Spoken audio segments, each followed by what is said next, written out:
भगवान कृष्ण बलराम की। और वहाँ उन्होंने 64 दिन में ही 64 कलाएं सीखी हैं, और वहीं उनकी भेंट सुदामा से भी हुई। और जब आने लगे तो अपने गुरुदेव के मरे हुए पुत्र को यमलोक से लाकर के उन्हें प्रदान किया। पांचजन्य नाम के राक्षस को मार करके पांचजन्य नाम का शंख प्राप्त किया भगवान कृष्ण ने। इसलिए शंख को कहते हैं पांचजन्याय विद्महे पावमानाय धीमहि तन्नो शंख प्रचोदयात्। और यही जो पांचजन्य नाम का शंख है, यही शंख का उद्घोष होता था महाभारत के युद्ध काल में।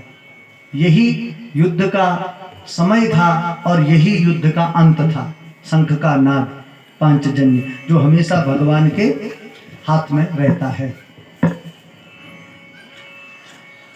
और फिर अपने मथुरा पहुंचे भगवान, लेकिन अपने कक्ष में बैठे हैं, गुमसुम बैठे, न किसी से बोलते, न कुछ। समय व्यतीत हुआ। एक दिन की बात है, बृहस्पति के शिष्य उद्धव जी आते हैं और यदुवंशियों के मंत्री कहे जाते हैं।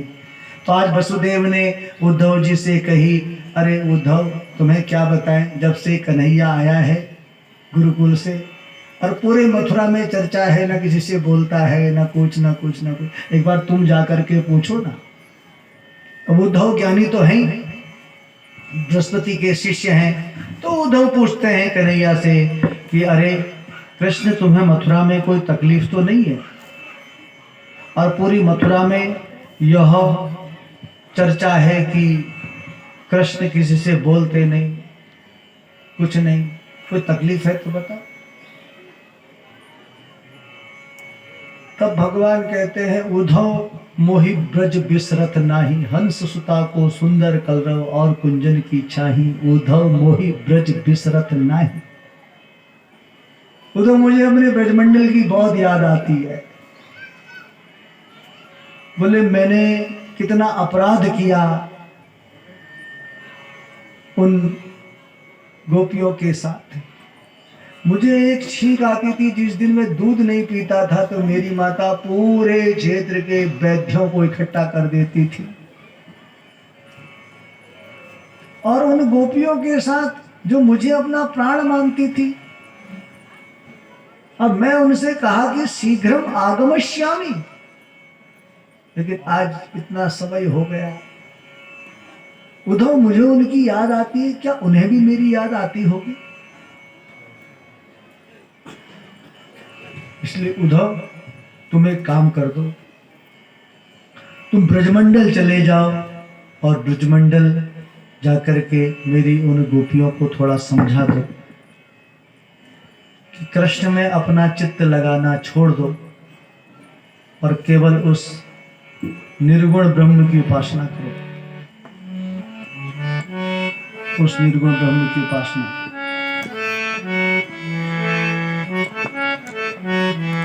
उद्धव कहते हैं कि मैं आपके कथनानुसार चले तो जाऊंगा, क्या वो ग्वालिन मेरी बातों को समझ पाएंगी? मैं वैदिक भाषा का निरूपण करूंगा और समझ पाएंगी? अब कृष्ण कहते हैं, इतना अहंकार! जिन गोपियों ने मुझ पर ब्रह्म को अपनी अंगुलियों में नचा दिया, ये उद्धव उन्हें ग्वालिन कहता है।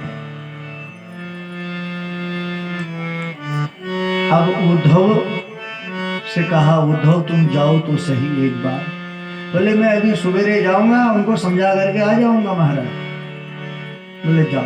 अब उद्धव जी ब्रजमंडल पहुंचे हैं, तो सबसे पहले उस ब्रज की रज में उनका चरण पड़ा, तो पहली अहंकार की श्रेणी तो वहीं टूट गई, क्योंकि प्रत्येक रज नंद भवन से श्री कृष्ण की आवाज आने लगी, क्योंकि वो प्रेम रूपी भाव है।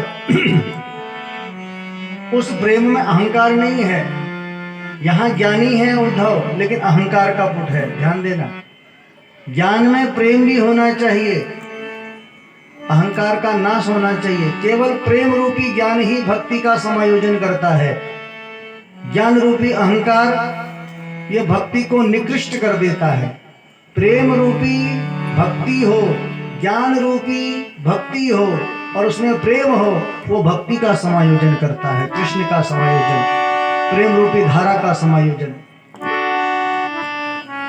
तो उद्धव जी पहुंचे और माता यशोदा से कह रहे, अरे माँ यशोदा, अरे यशोदा। अब यशोदा कहती, अरे काय को चिल्ला रहे हो भाई, बड़ी मुश्किल से मैंने अपने लाला को आज सुलाया है, दिन भर जिद कर रहा था, मेरे को माखन चाहिए, मेरे को ये चाहिए, मेरे को वो चाहिए, ज्यादा चिल्लाओ मत, लाला मेरा उठ जाएगा। तब उद्धव जी कहते, इतना प्रेम अगाध, इतना समय के बाद भी वही भाव, वही चीज। तो एक ज्ञान की श्रेणी यहीं पर टूटी। उसके बाद थोड़ा आगे बढ़े तो एक व्यक्ति जा रहा है दूध लेकर के, जय श्री कृष्ण, जय श्री कृष्ण, जय श्री कृष्ण कह रहा है। मुखमंडल में अद्भुत लालिमा है, अद्भुत तेज है, कृष्ण भक्ति का तेज है। दूसरी सीढ़ी टूट गई। एक बगीचे में गोपिकाएं बैठी हैं, उद्धव जी पीछे एक पेड़ के पीछे उनकी बातें सुन रहे हैं। एक कह रही है, अरे तुझे पता है कल कृष्ण मेरे सपने में आए थे,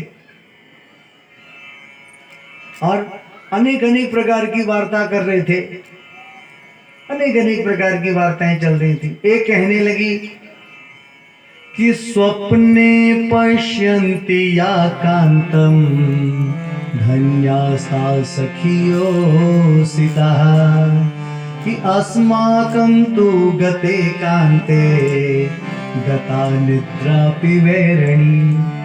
एक कहती है, धन्य हो तुम्हें नींद आती है और उस नींद में, स्वप्न में तुम्हें कृष्ण दर्शन होता है और तुम वार्ता करती हो, लेकिन मेरी परिस्थिति तो ऐसी है, अस्माकं तु गते कांते गता निद्रापि वैरणी। जब से कृष्ण गए मेरी नींद भी उनके साथ चले गई, मेरी नींद भी उनके साथ चले गई।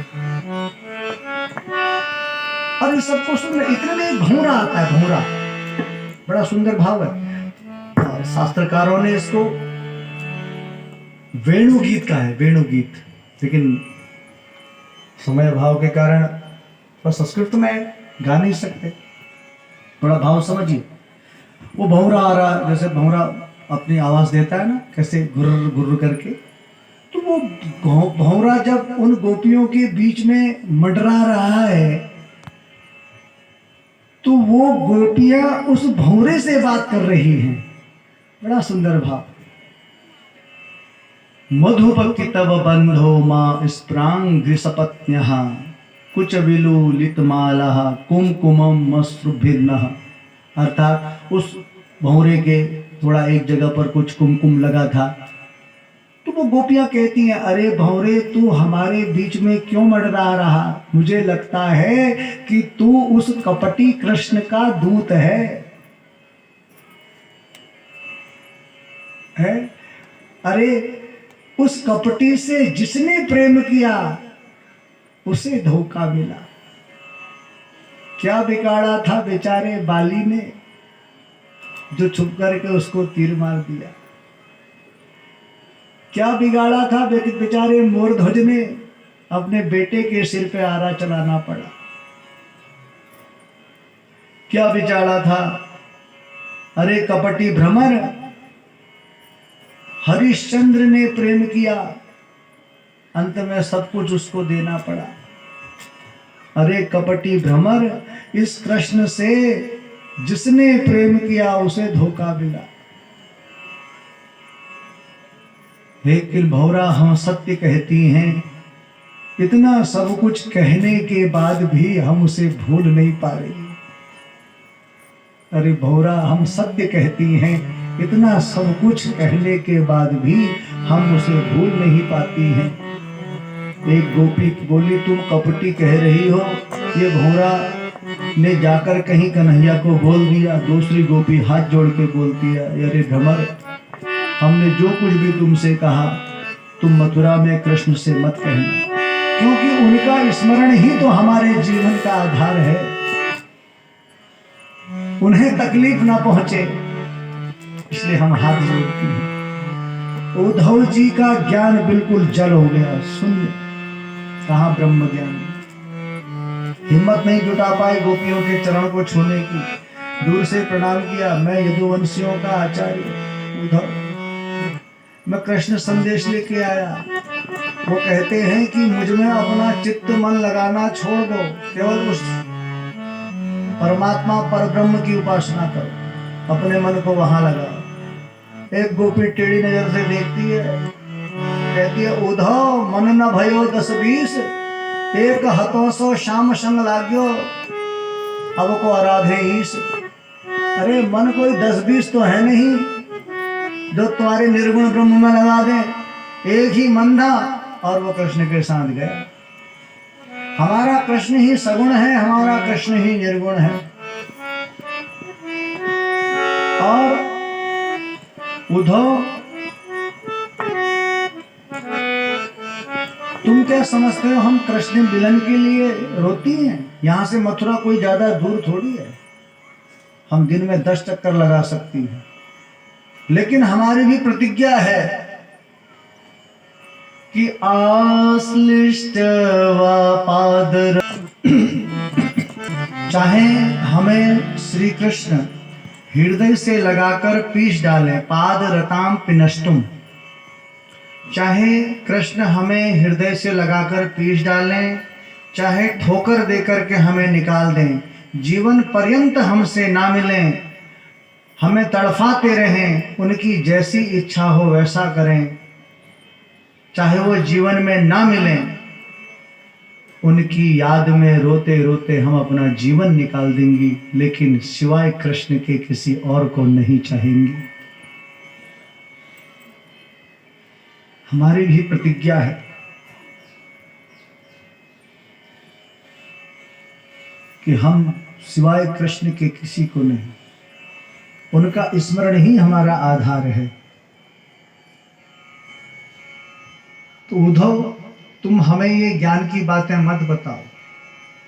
और उद्धव के साथ बड़ा संवाद होता है गोपियों का, और पूरा ज्ञान उस प्रेम रूपी भाव में बह जाता है। कहाँ उद्धव जी कहते हैं कि भैया सुबह जा रहे हैं, शाम को आ जाएंगे।